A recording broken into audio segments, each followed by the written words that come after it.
Hello friends, question answer session में हम एक और ऐसे ही इंपॉर्टेंट सवाल उठा रहे हैं आज। अनीश जी पूछ रहे हैं कीमो से क्या फ़ायदा होता है। तो अनीश जी, कीमो के ऊपर हमने काफ़ी डिस्कशन किया है पहले भी। तो कीमोथेरेपी के कई सारे एडवांटेजेस रहते हैं। मैं डिवाइड करके बोलना चाहूँगा। एक समझ लीजिए कि एक अर्ली या लोकली एडवांस्ड कैंसर है जहाँ पे क्योर पॉसिबल है, और दूसरा बहुत ही एडवांस कैंसर जैसे स्टेज 4 है जहाँ पे क्योर पॉसिबल नहीं है। दोनों सिचुएशन में कीमोथेरेपी का फ़ायदा रहता है। अगर हम स्टेज 4 या एडवांस कैंसर की बात करते हैं तो कीमोथेरेपी क्या फ़ायदा देता है? कीमोथेरेपी फ़ायदा देता है बीमारी के ऊपर कंट्रोल पाने के लिए, ठीक है। सो स्टेज 4 में क्योंकि क्योर पॉसिबल नहीं है, हमारा मकसद ये रहता है कि पेशेंट का क्वालिटी ऑफ लाइफ मेंटेन हो, और ऐसे मेंटेन हो कि जहाँ पे थेरेपी से साइड इफ़ेक्ट हो के उनको ज़्यादा तकलीफ ना हो। तो यहाँ पे कीमोथेरेपी का मकसद सिर्फ डिजीज़ कंट्रोल है, बट हम ऐसे मैनेज करते हैं कि साइड इफ़ेक्ट कम से कम रहे।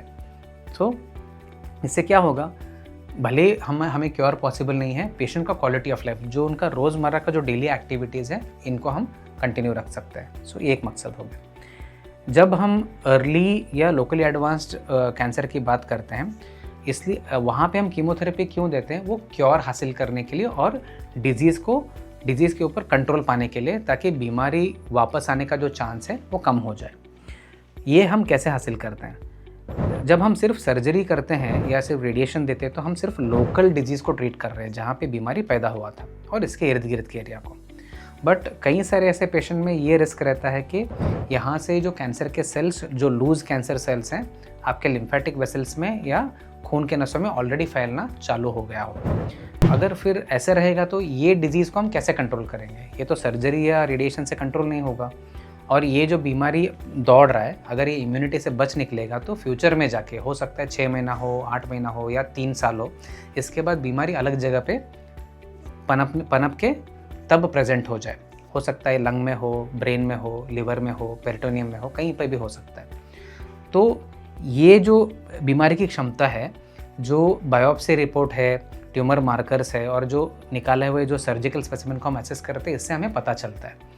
तो ये जब हम कीमोथेरेपी ऐसे सिचुएशन में देते हैं, ये क्या करता है कीमोथेरेपी, बॉडी के सब जगह पे जाके जहाँ जहाँ पे भी कैंसर सेल्स पनपते रहेंगे या पनप रहे हैं ऑलरेडी, ये सब कैंसर सेल्स को ये मार सकता है। तो इससे क्या होगा, बीमारी के ऊपर कंट्रोल आएगा, बीमारी वापस आने का चांस कम हो जाएगा, और क्योर का रेट, मतलब बीमारी से कंप्लीट मुक्ति होने का चांस बढ़ जाएगा। तो यहाँ पे क्या है, हमारा गोल क्योर है। तो इसके लिए यहाँ पे हमारा क्या रहता है कि भले ही थोड़ा साइड इफ़ेक्ट भी रहेगा, तो फिर भी हम एग्रेसिव टाइप ऑफ कीमोथेरेपी देने का सोचते हैं, ऑफ कोर्स पेशेंट का फिटनेस देख के, ताकि यहाँ पे हमें लॉन्ग टर्म फ़ायदा होने का चांस दिख रहा है। तो इससे ये फ़ायदा होता है कीमोथेरेपी का। आई होप अनीश जी, मैंने आपके सवाल का मतलब सही से जवाब दिया है और आपको इससे और क्लैरिटी आया है कीमोथेरेपी के ऊपर। हमारे चैनल को देखते रहिएगा, और भी आपके मन में सवाल है तो डेफिनेटली हमें पूछिएगा। Thank you very much.